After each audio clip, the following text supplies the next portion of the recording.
So, where we will pick up is with you seated on the stoop outside of George's building after bidding adieu to the girl who I thoroughly cowed. you thoroughly cowed, and who is in the implied of the mysterious Madam Isis. Yes. And you've also learned that George was working on some device Yes. that, according to this girl, would allow people to see or speak to the spirits around us. George is getting more dodgy by the second. In any event, though, you also have a manila envelope that you recovered from George's apartment, still tucked under your arm. Okay. Do you want to take a look at that now, or do you want to go someplace more I'm gonna look discreet? around, because if I go back to the office, everybody's gonna be around there. Yeah. A A quick glance over your shoulder tells you that Simpson hasn't come downstairs just yet. Yeah. And nobody's really paying too much attention to you. Okay, so I'm gonna take a quick peek in there. Okay. Not spill everything out on my lap or anything, but just have a sense of what these are. So, when you open the envelope and pull out a few sheets of what you find inside, it's immediately apparent to you that you're looking at some type of technical schematics. Okay. They look like the type of thing that you'd expect to associate with some kind of electrical device. Yeah. You don't know exactly what you are looking at. Yeah. You can make maybe a reasonable guess as to its size. You would say that probably it wasn't much larger, going by the notations regards to the dimensions. Yeah. Much larger than a radio.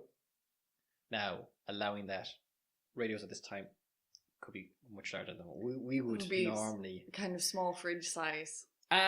Smaller than that, but it would be certainly the case that it wouldn't be much larger than a radio, the radio that you would find in your typical American home. Okay.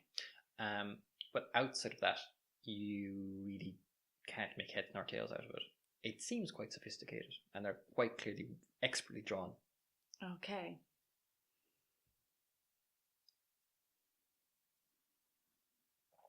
Where would you like to go from here? I am going to go back to the office. Okay. So that I can call Stella. Yeah. About and see if she has any background on the Madam Isis thing, and also ask around and see if anybody knows anybody in the General Electric that might be willing to have a chat with me. Okay. About some electrics. You could ask Nettie Rice, because while you know that she isn't specifically an expert in that field, you do know that she is likely to be able to call upon a colleague who might be able to help you. That would be good, because then she might also be able to tell me who I could. I don't really want to cross the streams of the questioning his workmates and the showing them plans. Yes, I understand exactly where you're coming from with this. First things first, though, you ring Stella. Yeah. Okay. The phone rings out. However, you have had experience of this before. This is not to say that she's not at home, but she could simply be absorbed in her current project. Now, you could just call around. Okay. She's nearly always in her studio. If she's not in her apartment, and since the two are one and the same, effectively. Okay, well, I'm going to call Nettie and then call Stella again, because my ankle, I don't really want to be... Having to traipse around the city? Yeah. Okay, perfect. You do get through to Nettie. You ring the college, and you're put through to her office. She answers the phone. Viv. Hi, Nettie. Well, it's been a while. What can I do for you? Wee bit. I'm currently looking into a fella, and I'm looking at a bunch of electrician gobbledygooks that I have no way of deciphering, which might also be connected to some occult stuff, which I also have no way of deciphering. I wanted to know if you know anybody who might be able to help me with electric occult stuff, or at least the electric stuff. Well, as far as the electric occult stuff is concerned, I don't think I know anyone in that particular field. That's a little bit specialist. But if you wanted to have the schematics you have couriered over to me, I can probably arrange to have one of my colleagues take a look at them and come back to you with something. Yes, yeah, that works. If you can have it over by this afternoon, I can probably try and grab somebody before they finish up this evening, and I'll give you a call later tonight. Okay, will do. I look forward to hearing from you. And you are looking after yourself, aren't you? Yes. Electric occult stuff? Yes, I am. Okay, well... Very good. Look, get it over to me before 4, and I should be able to give you an answer tonight. Okay, I put the manila envelope in another manila envelope, and after sealing them both back up, and give it to, I'm sure the news office has couriers around.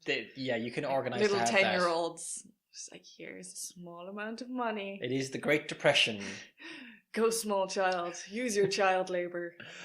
There is no problem organising for that to be couriered over to Hunter College. And then you pick up the phone and ring Stella again? Yes. I'm going to make this interesting. Roll a d6, and on 1 to 3 you get her, on a 4 to 6 you don't. Okay. 6. Looks like I'm going to Stella's. Okay.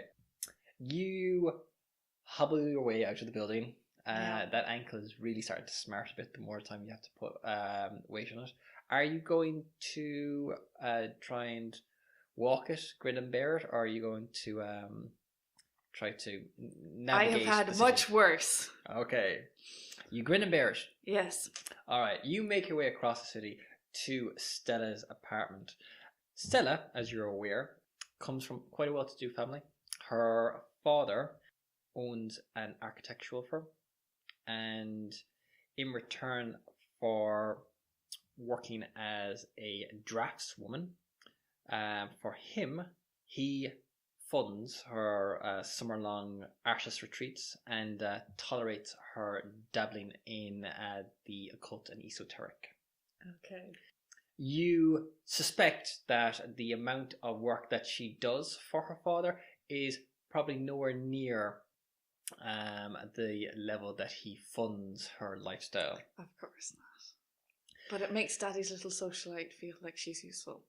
It may be more of the case that it makes Daddy feel a little less indulgent. Yes. Than he probably is. However, when you arrive at her building, her doorman lets you up to her apartment, you being a familiar face to him. Yeah. And when you buzz her door, she throws it open nearly immediately, as if she was either expecting you somehow, or just in the middle of some kind of a flow of pacing around the apartment, because she seems to be having a very animated conversation with herself. Okay. And she has a cocktail glass in her hand. Okay. She opens the door. She doesn't actually say anything to you. She just kind of like opens the door, lets you kind of walk in yourself. Lets me in and keeps her conversation up with nobody. Yeah, she seems to be in the grips of some type of internal debate, which resolves around the merits of marble or limestone. Okay. I come in and close the door behind me. I'm gonna give it. Look at my watch. I'm gonna give it 10 minutes to see if she comes down by herself. I sit down on a thing. I'm gonna see if she has any ice. She does. Okay. She has a drinks cabinet. I'm gonna take the ice, put it in a cloth, put it on my ankle, and wait for her. As you prop your foot up on top of a low divan, Yes. and start administering ice to it, this seems to kind of yank her out of whatever headspace she was in, and she gives you a mild look of concern. Vivian, are you all right? Yes, Stella, I have a bit of a pulled ankle, but it's not bad. Oh, well, martini? Sure. Did you use all the ice? Probably. Right. That's fine. Do you want some? No. Might be a little bit fluffy. It's fine. It's fine. Anyway, Vivian, sorry. My mind's on something else entirely. What can I do for you? I wanted to rack your brains about a Madam Isis. Ah. I thought she might be someone who you would at least know of, if not know personally. She stands there for a moment, 2 cocktail glasses in her hands. Yes, I do actually. And she goes over, hands you a glass, and then kind of throws herself down onto a chaise lounge beside you. She takes out a cigarette case. She offers one over to you. She takes one out herself. I take it. She lights it up. She blows out some smoke and then gives you a shrewd look. Madam Isis. Yes, I know a little bit about her. What's your interest, though? She seems interested in a guy that I'm interested in professionally. No. Well, I don't know an awful lot about her. She has a temple, church of sorts. What was it called again? Temple of Nefertiti. Yeah. That sound about right to you? Yes. I attended some of her communions with the dead. Mainly out of curiosity, to be honest with you. She... Table rattler? No, actually. A little bit more low key. It's honestly why I actually came back the second time. The place is a little bit more, well, low key than you'd normally expect. She doesn't go in for the turbans and mystical Eastern flowing veils, silks, etc., etc. There's something of a uniform in certain circles when it comes to these things, but she tends to go for more like the simple black dresses, silver ink, quite dignified in its own way. She started off reading from the Book of the Dead, but then after that it turned into a fairly typical seance with some Egyptian trappings thrown in on top of it. Okay. Did she seem... Do you think she'd have any... Did she have any kind of technology? Did she look like she was kind of focusing on that science religion crossover stuff? Well, what she was doing was fairly standard mediumship, I suppose that might be the way to phrase it. She was channeling the spirits of the dearly departed for her congregation, I suppose. But there was no table rattling, lights flickering on or off, or anything like that. Okay. Have you ever heard, like, is there anyone big on the tech crossover stuff at the moment? I've heard it from time to time, different contraptions that people come up with claiming that they can, I don't know, allow you to see the future, or I don't know, talk with the dead or something in that vein of things. But it's mostly hogwash and hokum, carnival sideshow stuff, to book the unwary and the gullible. If somebody managed something like that, or was attempting, how dangerous would that be? Well, like, I'm talking a spirit telephone or a spirit radio. If they were successful, you mean? If they actually managed to succeed in what they were doing, well, it would be a game changer. It would prove that there is life after death to begin with, and well, I can imagine any number of different parties being interested in that. But obviously, depending on what you believe, if you were to reach out to the spirits, well, you don't know exactly who you might be actually getting in contact with. I mean, dear old Auntie Merrill might have been who you are looking to commune with, but that's not to say that who you're talking to is actually the old dear in question. So, I mean, where you're getting into deep occult stuff there, Vivian, it's Yeah, the thing is, that seems to be where this is going. There's murder involved with this one. Well, kind of gruesome, inhuman murder. she stands up and then kind of switches to sit down beside you. Vivian, look, you know that I am open-minded. And she gives you a kind of a wry smile when she says that. I have always believed that there is more than just what we can see. But with that comes the possibility that what there is out there, what we can see, may be things that we shouldn't. I'm just saying, tread carefully. Oh, lovely.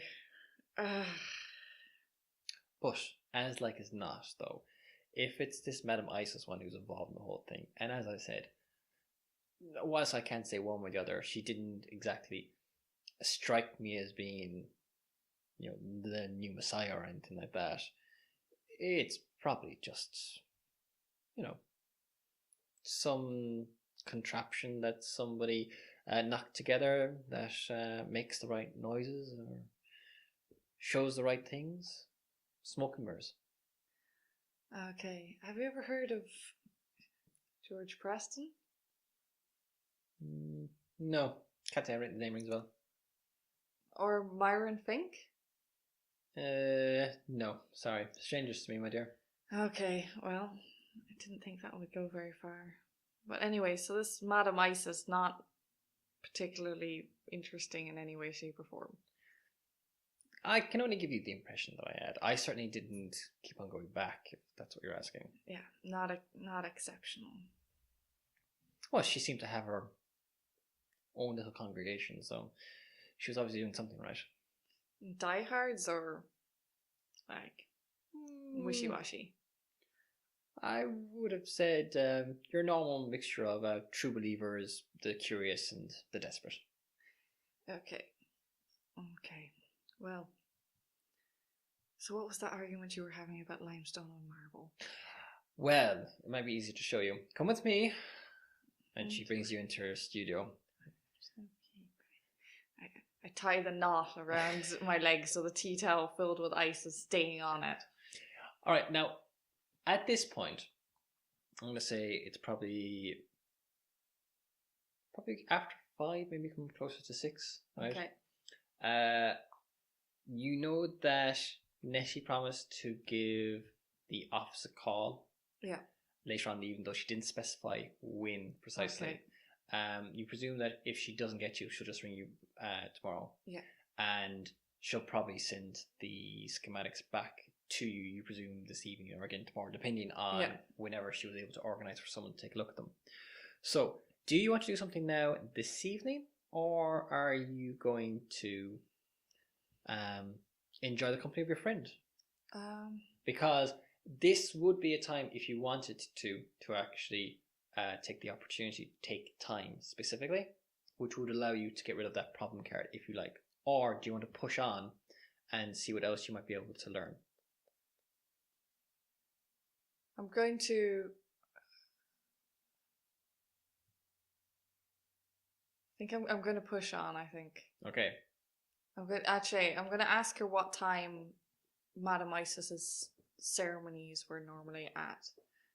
So she's not able to give you a precise time because it was some time ago, but as far as she recalled, it was in the evening. Okay. In the evening. So I should probably get back to my desk sometime soon enough. Like if it's 6 o'clock. I'm going to finish my cocktail, finish my smoke, Okay. and give her back her soggy tea towel now. Okay. And walk back to the office. The office. Okay. After thanking her very much. Roll me a d6 again. On a 1 to 3, Nettie called. When? Nettie has called. She's left a message. She said to ring her back this evening if you got this message before 7. Okay, well, it's before 7. I'll call her back. Okay, so you get Nettie in her office, and she asks you to just hold on 1 second, as you can clearly hear that, or you can clearly tell from the tone of her voice that she was in the middle of something, and now she's having to tear her attention away to actually grab the notes that she has in relation to your device. Yeah. So Nettie comes back on the phone. Okay, right. All right. So I had someone over in the engineering department take a look at it. He couldn't really quite make heads or tails of exactly what it's meant to do, though he has a general idea of where it was going, if that makes sense to you. Yeah. The schematics aren't complete, you know that, right? No, I didn't. They're missing several pages. He said that it's a portion of the machine that you're actually looking at inside the schematics, but it's quite clearly a section of that's missing. Okay. Now, from what he could see, it looked like the device resembled a radio receiver, receiving signals and then passing them along to presumably the missing part, the section of the schematics that you don't have. Now, presumably, that would be an amplifier, or certainly that would be the logical thing in the situation. But outside of that, it's certainly not like anything he'd seen before. Now, he did say something though that was quite interesting. The device would be about the size of a small suitcase, a radio or thereabouts. Yeah. For its size though, it would draw a disproportionate amount of power. A significant amount of power, as in enough to strain the grid. Quite likely, yes. Whatever this device is, the power consumption is off the scale compared to a normal appliance or device that you would expect to see of this size. Would it short out a building, or would it just make things flicker? Easily, yeah, it could, especially if the building in question wasn't designed to have that type of power consumption taking place. If you had this device active, then at the very least it would interfere with the power supply, and it could quite easily cause blackouts in the area it was operating in. Okay. Now, if this device was operational, and do you know, is it? I don't know. Okay. I think it might. There's a small chance it might have been operated once. Well, unless someone was using this device and had either generators specifically set up to supply it, or they could draw on some large electrical source that was outside the system, off the grid, so to speak, then it's likely that wherever it is probably suffering blackouts when it's in operation. Okay. So I do know somebody over at Consolidated Gas, and they might be able to give you a hand with looking into that if you want. Definitely. That would be absolutely great. Okay. Do you have a pen? What am I saying? Yes. Silly question. Of course I do. Marie Lewis. She's a dispatcher over in Consolidated Gas. Okay. She used to be a student of mine. Okay. Give her a call. Tell her I sent you. Explain what you're looking to try and find out. Yeah. And she may be able to point you in the right direction. Okay. Okay. Thank you very much, Natty. You're welcome. Goodbye. Goodbye. All right. So, what next? Okay. It's getting late. Mm-hmm. That dispatcher probably isn't going to be on right now. You don't know. You don't Yeah. know. She could be on shift work. Yeah. It is pushing into the evening now as well. Like I'm gonna say, you're kind of getting up to like 7. It's you're not gonna feel the time passing before you kind of get into like night. Okay, so the Madam Isis's congregations were in the evening time. Yeah. I'm gonna give Madam that number I had a call. Yes. And I'm gonna see if my very cowed secretary girl is on the phone. You ring the number. It is answered by a familiar voice. Hello, this is the Temple and the Peaties. Hello, this is Vivian Sinclair. Hello. What's your name, actually? Pearl? Okay, Pearl. What time are your congregations meeting? As in tonight? Yes, tonight. Tonight's good.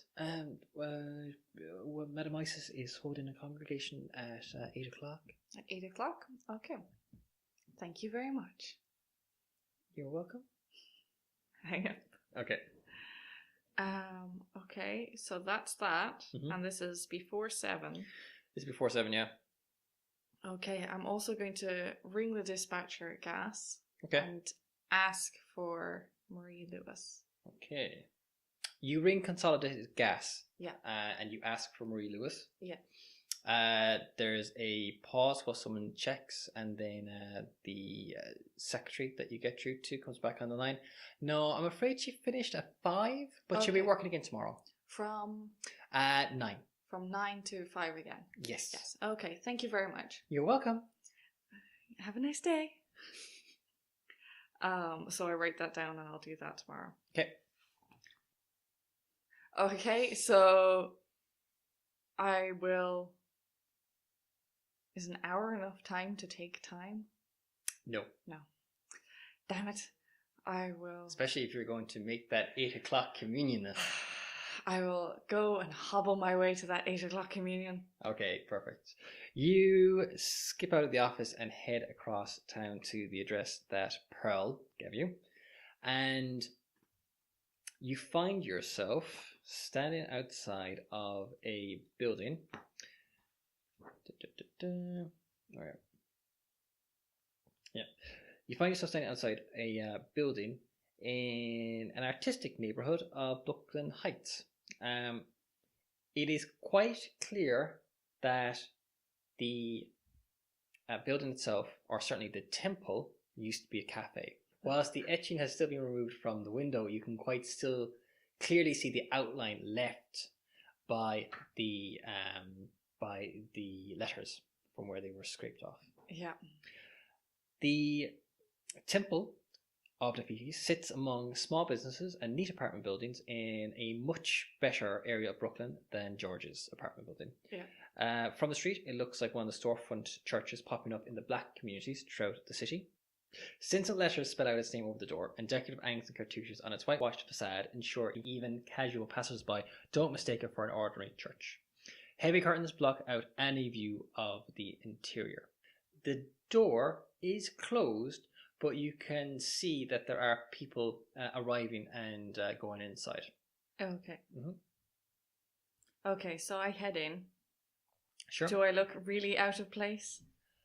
Not particularly, no. There seems to be a mix of people coming and going. The group really does fit into Stella's description. There's a sense... More subdued. Well, to start with, the interior is quite dark and somber. Heavy black curtains don't just cover the windows, they cover the walls as well to kind of like make the entire space inside kind of softer, yeah, but also quite dark. Yeah. The crowd move into a room at the back of the temple, which seems to be where the communion actually takes place. Yeah. And it's a very simple setup. There are a number of rows of seats that have been set up, all facing towards a simple table and chair, which appears to be the focus of the communion itself, and you presume that's where Madame Isis takes her seat. It's on a slightly raised dais, but it's not significantly above the crowd. This is not a very large space. Yeah. There's a small crowd inside, and you can see that they're a mix of ages, more women than men, but not by a significant amount. There seem to be people who have that real air of the recently bereaved. Yeah. There are several who seem to know each other and are kind of chatting quietly among themselves. And then there are a few, like yourself, who are actually just taking in the scene and looking around and seem a little nervous and not really sure what to actually expect. So it's kind of the crowd that you're expecting. At a certain point, according to your watch, it's a little bit after 8. The lights in the room dim slightly, and the curtains at the back of the room part, and a woman appears. And she's also, again, somewhat similar to how Stella described her. She's an older woman. Her hair's graying. She's wearing a simple black dress without any jewelry except for a silver ankh on a chain around her neck. It's all very subdued. It doesn't have the flash that you'd normally associate with mediums. Yeah. You know. She takes a book out and begins to read from it. And again, this ties in with what Stella told you about a reading from the Book of the Dead. Yeah. And then she takes her position behind the desk. She closes her eyes and then begins to speak. Welcome. I can sense the spirits around us. I know that there are those among you who have been here before, and those who are new to us. Please know that you are all welcome. Those who are here and those who have departed. And she opens her eyes and scans the room. And she begins into a seance. You've seen this before. She addresses several people throughout the audience at different points. On a few occasions, they are people who she quite clearly knows and has spoken to in the past, and they seem to be on a almost friendly basis, as in she tells them that such and such an individual is in the room, that they have a message for them, that they want them to not worry about the money, or they need to forgive their father, or they need to take better care of themselves. There are some people who are obviously new, who she speaks to, and there is an exchange back and forth, which to your eyes feels very much like a cold read. Yeah. And you've seen this again before. Yeah. She seems to be very good at it. Yeah. And she definitely takes you in at one stage. You make eye contact for a moment. Yeah. And then she keeps going past. Whilst she does address a couple of the other quite clearly new faces in the room. Yeah. She seems to be somewhat selective in who she's actually addressing. Newly bereaved more than the newly curious. It definitely feels to you that there is a certain calculation in how she's going about what she's doing. Now, saying that, she's got a very good manner about her. And everything that she says tends to stick to the sensible advice column rather than the airy-fairy column. Yes. The communion goes on for about an hour. Do you sit through it all? Yeah. At the end, she basically thanks everyone for coming this evening. She apologizes if she wasn't able to channel the spirits of everyone who was looking to speak to someone that night. She explains that for those who want to, they can seek a private audience with her, and she can seek to focus her attention on the individuals that they're looking to seek out, in which case they might have a better chance of actually speaking to them directly or having more time with them. Yeah. And she invites people to speak with her after the communion if they'd like to know a little bit more, or they can talk to her assistant, Pearl. Okay, I'm going to hang back at the back of the room until the line goes down. Yeah. And then...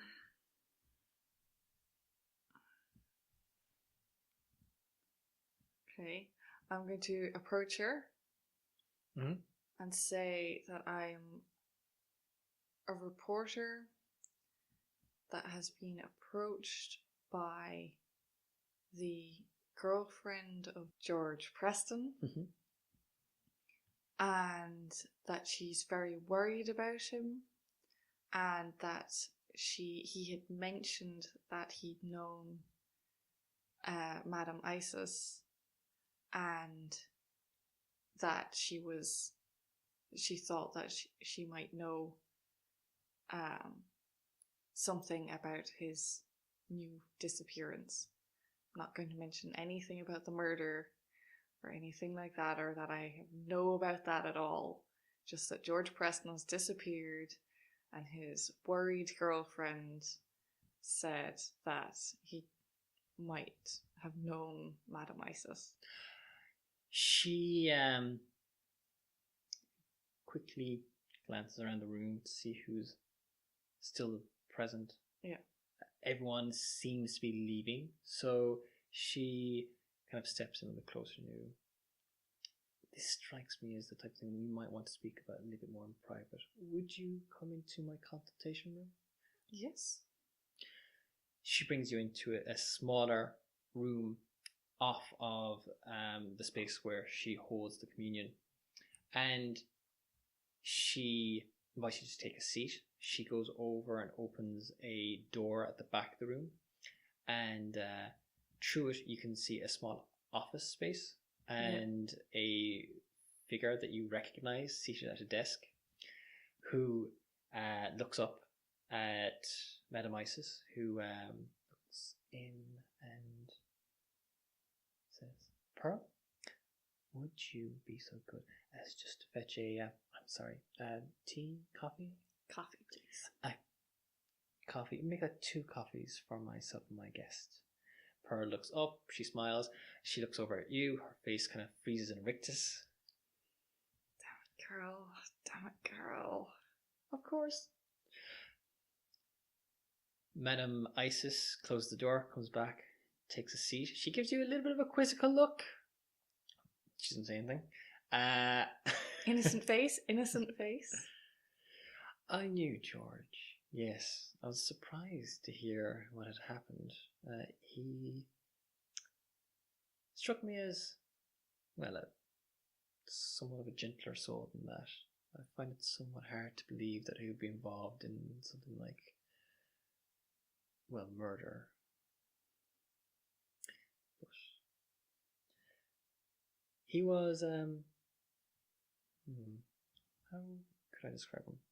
A seeker after truth, maybe? Did he attend your congregation? He did. He had questions about the afterlife, and he wanted to try and understood how my abilities worked. He had a remarkable insight into the nature of, if I dare say so, gifted individuals such as myself. And I think he appreciated how it was almost akin to a sense. I know I have heard it described as a 6th sense, but as natural as sight or taste or hearing is to other people, that's how my ability works when it comes to spirits. I see. Your assess honesty tells you that Tosh. She is very smooth. She's very, very smooth. You don't actually think she's entirely insincere either. You do get the impression that she does believe in, Her own abilities. or at least in the existence of spirits. Okay. She's not dismissive, or she's not frivolous when she talks about them. She does seem to have a certain tone of respect in her voice. Yeah. But you get the distinct impression she knows how to talk to people. Yeah. She knows how to read people, certainly. Yeah. Look, I have met evil men in my time. And one thing. Do I think she mentions the murder on purpose to see how I'd react because I didn't mention it? You get the impression that, knowing that you're a journalist, yeah, she presumes that you know about the murder. Okay. That isn't something that you wouldn't be aware of, and she's quite clearly aware of it. So Okay. you would guess that she's not trying to play any games with you on that Yes. score. you know. Okay. She doesn't. We're not going around the houses here. Yeah. I find it hard to believe that George is a killer. I've met a few in my time. Now, not to say that he might not have gotten himself in some kind of trouble, but Was he doing anything that would have gotten himself into trouble? There's no one else I talked to that seemed to think he was that kind of guy. well, last week he was here, and I happened to see him outside speaking to a gentleman, a somewhat rough-looking individual. I didn't overhear the conversation, but I got the sense it was to do with money. Money, okay. These are hard times for people. Yeah. I suspect maybe George had gotten himself mixed up with certain individuals. Okay. Is this a guy you know from around the area, or would you recognize him again? I would certainly recognize him again. He certainly wasn't an Errol Flynn. Okay. But I'm afraid that I don't know the gentleman in question. Okay. I'm going to might assess honesty, flagging anything at the moment. You do get the sense that she's telling you the truth. Okay. Yeah. So she's not trying to put me off onto a wild goose chase. Yeah. She gives you a brief description of the guy as well. It circles around the thug description. Cheap looking suit, nose that looked like had been broken a couple of times. Italian or Irish? Didn't overhear the conversation. Yeah, look, there's a big difference between an Italian person and an Irish person. He wasn't particularly swarty or particularly pale. Oh, crud. He wasn't fresh off a boat. Okay. Yeah. Okay, so I was in his apartment earlier and I came across some plans. They were away from his general things, so I was wondering, like, did you know if he was working for anybody that could he have been working for somebody on the side that he could have then gotten in trouble with? Well, I presume, I can only guess, but I presume that they might have something to do with his miracle machine. Miracle machine? He had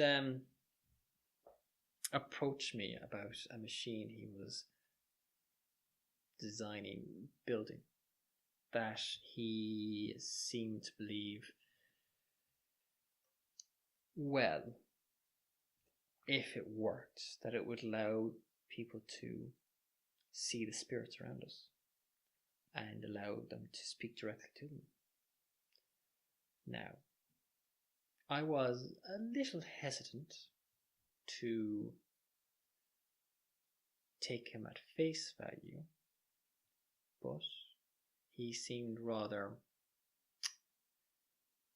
sincere, and I did indicate that if he was able to make such a device work, and he was to possibly allow me the exclusive use of it, Yes. then I would be in a position to financially compensate him. Okay. Obviously, such a device could be, well, it could. Useful to you if you have it alone. It would be the type of thing that could change a lot of people's lives. And be very lucrative. Potentially. Okay. So he had this potential money-making opportunity. So he should have been able, like, with finance. Did he ever approach you for money for financing a prototype, or? I wasn't willing to engage in such speculation. Yes. If you can appreciate that, I am a very humble person in my means. And that is a pretty large gamble. Obviously, you're dealing with something that is untried. Yes. But if it had been successful, then I would have felt confident in investing in him. And okay. I would have an interest in those schematics if they were to transpire to be for a viable machine. Well, I don't have them at the moment, and I don't know enough about electrics to tell you whether or not it's a viable machine, or even if it's this machine that you're talking about. So I think we'll have to find George before we can. I understand. At this point, Pearl arrives in with a tray with coffee. There's a slight rattle. She seems quite nervous, and Madame Isis chooses this moment to say, well, if you were to locate all the schematics, I would be interested in purchasing them. And I'd like you to keep me in mind if they were to fall into your hands. Well, that's a very promising offer, and I'll keep that in mind. The tray lands down. There's of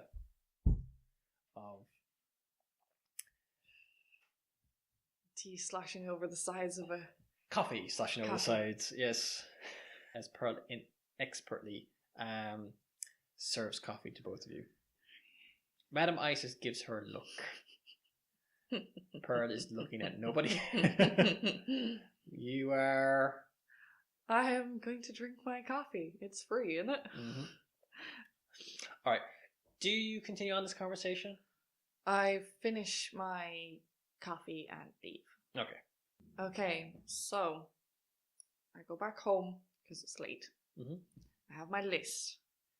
My list is I need to call the woman in the gas company and find out if there are any power fluctuations in the area. Mm-hmm. And ask her what happened on Wednesday. I'm also going to go and talk to the guys he worked with and see if there were any missing parts. I'm also going to bring the schematics over with me there. Okay. I'm going to take one of them, or possibly see if I can get a list of kind of things that are components of it. Okay. And see if he has been stealing them from work, or where he would get them, how much they might cost, and who he might have possibly gone to for financing a prototype. Have they heard him talking about a prototype? Okay, perfect. So when you're actually going over, you're not going to bring all the schematics with you. You're going to bring one sheet and then a list of items from it, if you can figure out what that might be. Okay. Great. So you return home that night. Right. I'm going to say that's probably around 10, 11 o'clock by the time you actually get home, and you hit the hay? Yep. All right. I think boil some potatoes. I think that I would be happy enough to say that your taking time can take the form of you resting up that night. Okay. Because you have not engaged. I could technically pull an all-nighter. You could. I don't believe you're doing that. No. So I believe you can fairly take time that night after getting home. You go to bed. You relax as best you can. You ice your ankle one more time before you actually go to bed, or do you take a hot shower, or how do you treat your ankle? You think I'm going to have money for hot water in this hovel? I get a warm cloth that I dip into the kettle that I boiled for my late night cup of hot water, or it's the drained water off my potatoes. I have a soak cloth in that and put it on my ankle, heat it and then stick that out the window and cool it and stick it on. All right, so well, it's economical if nothing else. Cheap ass. Okay. Cheap ass. Cool. You tend to your best cold packs. You tend to your ankle as best you can.